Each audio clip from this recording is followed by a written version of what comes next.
Hello everyone, সকলোকে স্বাগতম জনাইছো এটা নতুন ভিডিঅলৈ আৰু আজিৰ এই ভিডিঅ'টোত আপোনালোকলৈ লৈ আহিছো ইন্টাৰনেশ্যনেল অৰ্গেনাইজেশ্যন এণ্ড হেডকোৱাৰ্টাৰ্ছ এটা খুবেই ইম্পৰ্টেণ্ট টপিক হয় এই টপিকটো সাধাৰণতে DHSৰ এক্সামত প্ৰায় আহি থকা দেখা গৈছে আৰু এই টপিকটো মই আপোনালোকলৈ লৈ আহিছো আজি লগত কেইটামান শৰ্ট ট্ৰিকৰ সহায়ত মানে আপোনালোকে গোটেই ইন্টাৰনেশ্যনেল অৰ্গেনাইজেশ্যন বিলাকৰ হেডকোৱাৰ্টাৰ ক'ত আছে তাক এটা এটাকৈ মুখস্থ কৰি থাকিবৰ কোনো দৰকাৰ নাই তাৰ সলনি এটা শৰ্ট ট্ৰিক লৈ আহিছো এই শৰ্ট ট্ৰিকটো চাই আপোনালোকে খুব সহজেই মনত ৰাখিব পাৰিব গতিকে বেছি দেৰি নকৰি বলক আমি আজিৰ সেশনটো আৰম্ভ কৰোঁ তো আমাৰ হাতত আছে এখন লিষ্ট যিখন লিষ্টত আমি দেখিবলৈ পাইছো যে ইন্টাৰনেশ্যনেল অৰ্গেনাইজেশ্যন আৰু তাৰ হেডকোৱাৰ্টাৰসমূহ লিখা আছে আৰু ইয়াত দিয়া আছে যে important questions for DHS and direct recruitment exam মানে DHS আৰু ডাইৰেক্ট ৰিক্ৰুটমেণ্ট এক্সামৰ কাৰণে খুবেই ইম্পৰ্টেণ্ট হয় আৰু লিষ্টখন যদি আমি চাওঁ দেখিম যে United Nation Organisation United Nation Children Emergency Fund UNICEF United Nation for Women এনেধৰণে কেইবাটাও ইণ্টাৰনেশ্যনেল অৰ্গেনাইজেশ্যন আৰু তাৰ হেডকোৱাৰ্টাৰসমূহ দিয়া আছে আৰু এই গোটেইকেইটা আমি এটা এটাকৈ মুখস্থ কৰাৰ পৰিৱৰ্তে মই আপোনালোকলৈ এটা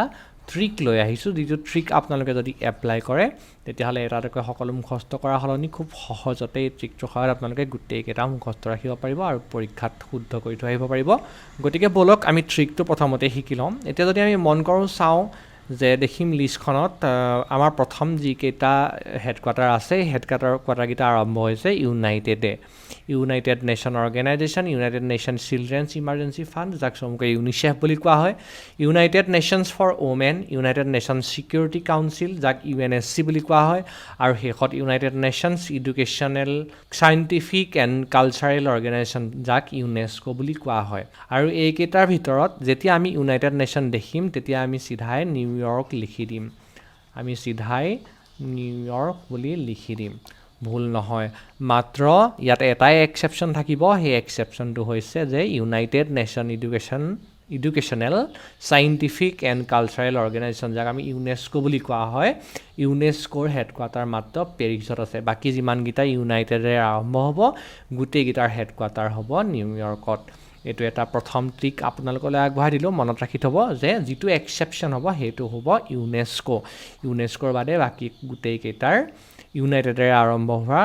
ইণ্টাৰনেশ্যনেল অৰ্গেনাইজেশ্যনৰ হেডকোৱাৰ্টাৰ হৈছে নিউয়ৰ্কত এতিয়া আমি যদি চাওঁ ইয়াৰ পাছৰ যিবিলাক ইণ্টাৰনেশ্যনেল অৰ্গেনাইজেশ্যন দিয়া আছে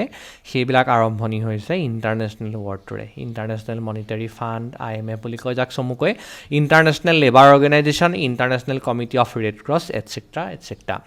তো ইণ্টাৰনেশ্যনেলৰ যেতিয়া আৰম্ভ হ'ব তেতিয়া আমি চিম্পলি জেনেভা লিখি দিম জেনেভা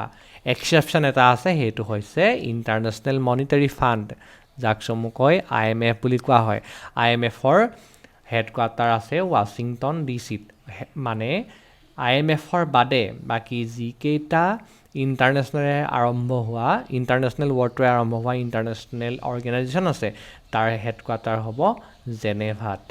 এতিয়া যদি আমি চাওঁ লিষ্টখনৰ একেবাৰে শেষলৈ আমি দেখিম যে আমাৰ যিবিলাক ইণ্টাৰনেশ্যনেল হেডকোৱাৰ্টাৰবিলাক আৰম্ভণি হৈছে ৱৰ্ল্ড শব্দটোৰে আৰম্ভণি হৈছে আৰু যিমানবিলাক ৱৰ্ল্ড শব্দৰে আৰম্ভণি হোৱা হেডকোৱাৰ্টাৰ আছে এই হেডকোৱাৰ্টাৰবিলাক আছে জেনেভাত